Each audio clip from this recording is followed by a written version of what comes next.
Įsivaizduokite, kad esate didelio laivo kapitonas. Ateina jūsų laikas pailsėti, todėl paliekate laivo tiltą pavaduojančiam žmogui su kelionės nurodymais. Einate pavakarieniauti bei pabendrauti su keleiviais. Kruizinio laivo nuotaikos yra pakylėtos. Žmonės čia atvyko gerai praleisti laiką, o ne rūpintis darbo, buities ar santykių problemomis. Ir tada išgirstate didelio smūgio garsą, kurį palydi po kojomis drebančios grindys, viskas staiga pradeda svirti į vieną pusę. Ką tokioje situacijoje, būdamas laivo kapitonas, darytum? Kitas klausimas, ką turi kapitonas tokioje situacijoje daryti?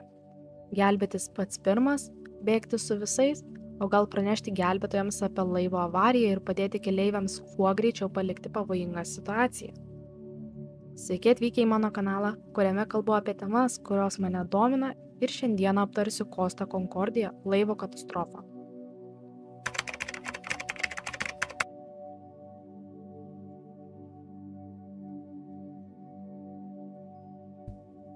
Šią laivo tragediją atsimenu pati labai gerai, kaip rodė TV3 žinios, tą pasvirusį laivo vaizdą prie pat kranto.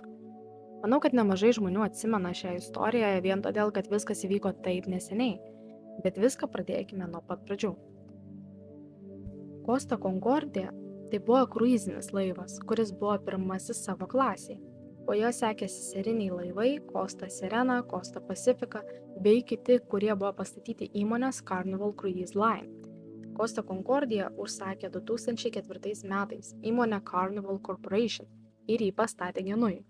2005 m. rugsėjo 2 dieną įvyko įdomus atvejis, kada laivą paleidusi vandenį, modelis Evos Herzigova trenkė butelį į laivo korpusą atidarymo progą, tačiau šis nedužo iš pirmo karto. Toks įvykis laikomas blogu ženklu tarp jūrininkų ir žmonės, kurie tik prietarai sakė, kad signalizavo apie laivo blogą ateitį. Laivo statyba kainavo 450 milijonų eurų. Pats pavadinimas buvo skirtas išreikšti toliau trunkančios darnos, vienybės ir taikos tarp Europos tautų troškimą. Costa Concordia galėjo talpinti 3780 keleivių ir 1100 įgulos narių, turėjo 13 denių ir apie 1500 kajučių, iš kurių 505 buvo su privačiais balkonais ir 55 su tiesioginiu išėjimu į spa. Laive buvo 4 baseinai, 2 su pakeliamais stogais, 5 sūkurinės vonios, 5 spa ir kino teatras prie baseino pagrindinėme baseino denyje. Taip pat buvo 5 restoranai, buvo 13 barų, įskaitant cigarų, konjako bei kavos ir šokolado barus. Pramogų galimybės buvo įvairios – teatras, kazino, turistinė diskoteka, vaikų zona su žaidimais, na ir krepšinio aikštelė. Laivas išties buvo aukštos klasės, todėl nemažai žmonių norėjo juo keliauti. Costa Concordia su 3206 keleiviais ir 1023 įgulos nariais 2012 m. sausio 13 d. 19 val. Išplaukė į 7 dienų kruizą iš Civitavekijos į Savoną ir kitus 5 uostus.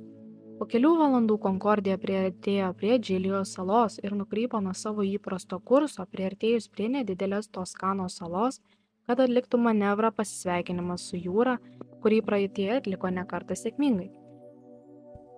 Vietovė garsėjo uolų atodangomis. Daugiau nei 7 metus dirbantis kapitonas ketino įsakė pakeisti kursą, tačiau dėl susikalbėjimo problemų vairininkas kilęs iš Indonezijos nukreipė laivą neteisinga kryptimi, kai tuo metu kapitonas valgė vakarienę. Grįžus kapitonui buvo pastebėta, kad laivas paėmė gerokai didesnį posūkį prie Toskanos salos, kas reiškia, kad laivas priartėjo 659 metrais arčiau negu turėjo būti. Kapitonas ketino pradėjo taisyti susidariusią padėtį. Pranešama, kad manevrą ištaisyti prireikė 13 sekundžių. Laivo lankas galiausiai išsisuko, bet maždaug be 15:10 laivagalis susidūrė su rifu. Dėl sumaišties ant tilto buvo gauti prieštaringi įsakymai, tačiau žala buvo padaryta. Concordijos kairėje pusėje buvo 53 metrų plyšimas. Pagal pasakojimus, keleiviai buvo valgomajame, kai staiga pasigirdo stiprus trenksmas, kurį įgulos narys, kalbėdamas per domofoną, priskyrė tiesiog elektros gedimui. Tuo metu valgomajame grojo My Heart Will Go On, daina iš filmo Titanikas. Netrukus po pirminio smūgio laivas prarado elektros energiją ir pradėjo drebėti. Kilo panikas, triukšmas. Indai krito ant grindų, žmonės bėgo ir krito nuo laiptų. Tai pranešė vienas išgyvenęs. Tie, kurie buvo laive, sakė, kad laivas staiga pasviro. Vėliau keleiviams buvo patarta apsivilkti gelbėjimo liemenes. Likus pusvalandžiui iki įsakymo palikti laivą, vienas įgulos narys buvo užfiksuotas vaizdo įraše, kuriame keleiviams susirinkimo stotyje pasakė: "Išsprendėme iškilusias problemas ir kviečiame visus grįžti į savo kaitas", kas nebuvo tiesa. Kai laivas vėliau apsisuko, jis pradėjo svirti maždaug 20 laipsnių į dešinį bortą, todėl kilo problemų nuleidžiant gelbėjimo valtis. Costa Cruises prezidentas sakė, kad įprasta evakuacija iš gelbėjimo valčių tapo beveik neįmanoma, nes laivas greitai sviro. Įvertinus žalą, paaiškėjo, kad 5 skyriai, skaitant variklių skyrių, buvo užtvindyti, todėl laivas netrukus prarado energiją. Be to, neveikiant nei varikliams, nei vairui, laivo nebuvo galima valdyti. Tačiau inercija ir vėjas stūmė Concordiją atgal link salos. Dreifuojanti Concordija galiausiai užplaukė ant seklumos netoli kranto. Nors krypties pakeitimas palengvino vėlesnį gelbėjimą, tačiau dėl to laivas pradėjo slinkti į dešinį bortą, iš pradžių maždaug 20 laipsnių kampu, o be 16:11 ties Punta Gabianara sustojo maždaug 20 metrų gylyje, maždaug 70 laipsnių pasvirimo kampu.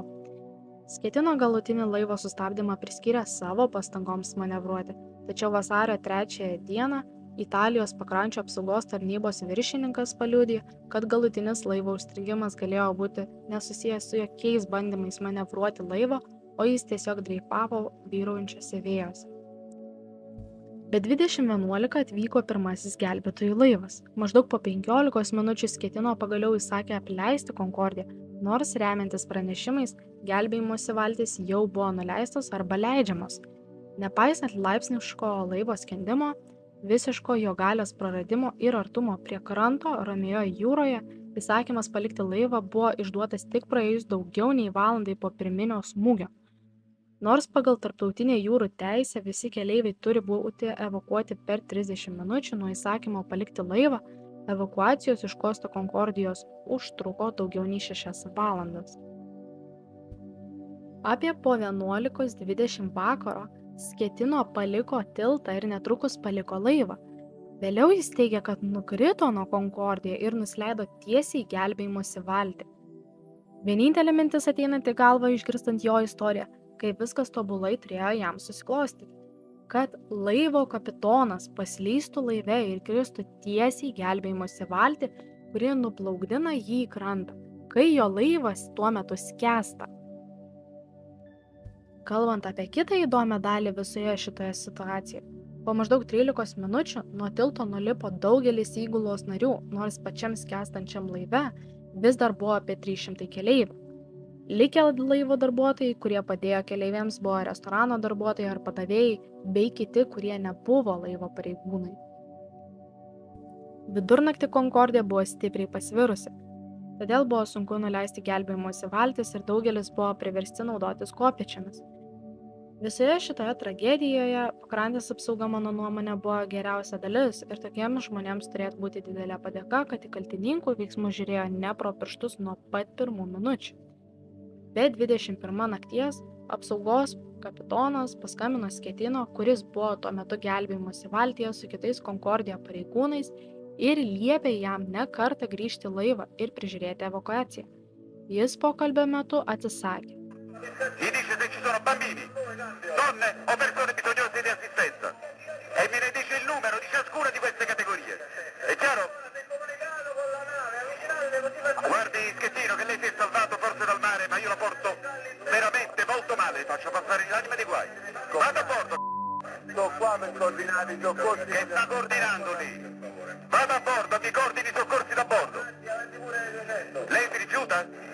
No, non mi sto rifiutando. Lei si sta rifiutando di andare a bordo, comandante? No, sto andando. E mi dica qual è il motivo per cui non ci va. Ci sto andando perché ci sta l'altra lancia che si è fermata. Lei vada a bordo, è un ordine. Lei non deve fare altre valutazioni. Lei ha dichiarato l'abbandono nave. Adesso comando io. Lei vada a bordo. È chiaro? Sto andando a bordo. Vada. Mi chiami immediatamente da bordo. C'è il mio aerosoccorritore lì. Dove sta il tuo soccorritore? Il mio soccorritore sta a prua. Avanti. Ci sono già dei cadaveri. cadaveri, Schettino. Avanti. Quanti cadaveri ci sono? Non lo so, uno l'ho sentito. Me lo devi dire lei quanti ce ne sono, Cristo. Ma ti rende conto che è buio e che qua non vediamo nulla? E che vuole tornare a casa, Schettino? È buio, vuole tornare a casa? Salga sulla prua della nave tramite la biscagina e mi dica cosa si può fare, quante persone ci sono e che bisogno hanno. Ora! Kito laiko gelbėjimosi operacijos apėmė 25 patrulinius katerius, 14 prekybinių laivų ir daugybę sraigtasparnių, o ankstyvą rytą iš Konkordijos buvo evakuoti 4194 žmonės ir nugabenti į Džilijos salą, kurioje nuolat gyvena mažiau negu 1000 gyventojų. Daugelis gyventojų priėmė keleivius į savo namus, kad žmonės neliktų gatvėse nakties metu. Sausio 14 dieną 6 val. Ryto paieškos buvo laikinai sustabdytos dėl nesaugios situacijos. Kitą dieną narai iš Konkordijoje vidaus išgelbėjo dar 3 žmonės, kurie išgyveno. Narai ir ugniagesiai laive išgyvenusiai ieškojo iki išnaktų, kurie galėjo būti įstrigę laive, ir išgelbėjo Pietų Korėjos jaunavedžių porą, kuri miegojo per laivo susidūrimą, tačiau pabudo ir pamatė, kad negali atidaryti savo kajutės durų, nes kabinos durys buvo žemiau vandens lygio ir laive taip pat rado įgulos narį, kuriam buvo lūžusi koja. Sausio 16 dieną smarkus vandenys laivą nustūmė apie 1,5 cm, todėl gelbėjimosi darbai buvo nutraukti. Kilo baimė, kad laivas gali būti įstumtas į 68 metrų gylio vandenį arba kad gali kuras nutekėti. Maždaug po 3 valandų gelbėjimo operacija buvo atnaujinta. Viso proceso metu gelbėtojai paleido sprogmenis, kad laivo korpuse padarytų skyles ir kad pasiektų anksčiau nepasiekiamas vietas. Sausio 18 dieną laivui pajudėjus, gelbėjimo darbai vėl buvo sustabdyti, bet netrukus po tai jie buvo atnaujinti. Deja, per nelaimę žuvo 32 žmonės, o paskutinis kūnas rastas tik 2014 m. lapkritį. Daugelis mirusiųjų buvo rasti žemesnėse kajutėse, kuriuose užstrigo incidento metu, dalis buvo rasti užstrigę liftuose. Deja, kaip ir nemažai tragedijų vietų, yra žmonių, kurie nori pasipelnyti. Po nelaimės buvo gauta daug pranešimų, kad laive yra plėšikų. Iš nuolaužos buvo pavogtas laivo varpas, kasos aparatai, papuošalai, baldai, meno kūriniai ir įvairūs smulkesni daiktai. Iš laivo buvo išsiurbti degalai, dėl baimės, jog pasipils į vandenį nuo stiprių bangų, ir prasidėjo laivo pakelimo operacija. Monumentali užduotis pastatyti laivą tiesiai, kai jis sudaro daugiau negu 33 000 tonų plieno, ir tai dar reikia padaryti nepažeidžiant ar nepadarant papildomos žalos aplinkai. Šią operaciją atlikti prireikė 2,5 metų. Projektas buvo paskirstytas į 5 skirtingus etapus. Nuolaužos inkaravimas ir stabilizavimas, netikro dugno paruošimas, ant kurio nuolauža atsiremdavo po apsisukimo, laivo perlenkimas, dešiniojo borto sponsonų pridėjimas ir galiausiai laivo iškėlimas. Pakėlus laivą buvo pamatyta, kiek žalos dešiniai pusiai buvo padaryta. Apskaičiuota, kad bendra laivo nelaimės kaina, įskaitant kompensacijas aukoms, plaukimo, vilkimo ir išmetimo į metalo laužą išlaidas, siekia $2 milijardus, 4 kartus daugiau negu pati laivo pastatymo kaina. Na ir kalbant apie kaltininkus, Francesco Schettino, 11 metų dirbęs Costa Cruises kompanijoje, ir pirmasis pareigūnas Ciro Ambrioso buvo areštuoti. Kapitonas buvo sulaikytas dėl įtarimų dėl netyčinės žmogžudystės ir dėl Italijos baudžiamojo kodekso bei laivybos kodekso pažeidimo pagal 3 specifikacijas. Dėl jo sudužimo, dėl neapdairumo, neatsargumo ir nekompetencijos, dėl kurių žuvo ir buvo apleisti apie 300 žmonių. 2012 metais vasario 22 dieną 4 laive buvusiems pareigūnams ir 3 Costa Cruises vadovams buvo oficialiai pradėtas tyrimas, pateikti kaltinimai dėl žmogžudystės, laivo sudužimo ir nesusikalbėjimo su jūros institucijomis. 2013 metais Liepos 20 dieną 5 žmonės buvo pripažinti kaltais dėl žmogžudystės, neatsargumo ir laivo sugadinimo.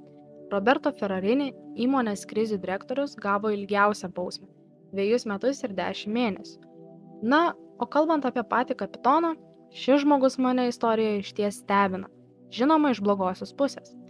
Skaityno teigia, kad jis bandė koordinuoti situaciją laive, kai paslydo ir nukrito į gelbėjimosi valtį, kai po kurio laiko išėjo vaizdo įrašas, kuriame galima matyti, kad kapitonas ramiai lipo į valtį be jokio kritimo. Žinoma, jis neigia, kad vaizdo įraše atvaizduotas jis.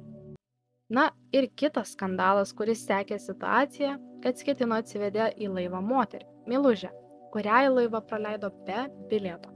2015 metais vasario mėnesį Skėtino buvo nuteistas už žmogžudystę, laivo skendimą, keleivių palikimą skęstančią Concordiją ir buvo nuteistas kalėti 16 metų. Kalbant apie Costa Carnival kompaniją, jie suteikė $13,000 atlygį kiekvienam išgyvenusiem, kas sakyčiau yra nedaug. Įdomu tai, kad viena didžiausių kruizinių kompanijų buvo ir taip susidūrusi su nemažai problemų, kas jos patikimumą ir taip sumažino. Kalbant apie dabartinius laikus, jie keitė savo valdybos narius ir stengiasi pagerinti savo saugumą. Todėl te galime tikėtis, kad buvo pasimokyta iš klaidų. Kad ir gyvename 21 amžiuje, tačiau neapdairumas ir aplaidumas vis dar sukelia tragedijas, nors yra šitiek istorinių incidentų, kurie rodo apie saugumo svarbą. Žinoma, žmonija yra linkusi galvoti, kad naujesni laikai reiškia naujesnės technologijas, bet nereikia pamiršti, kad naujesni daiktai ne visada apsaugo nuo tragedijų. Tikiuosi, patiko ir sudomino Costa Concordia analizę. Gražios jums dienos ir iki kito susitikimo.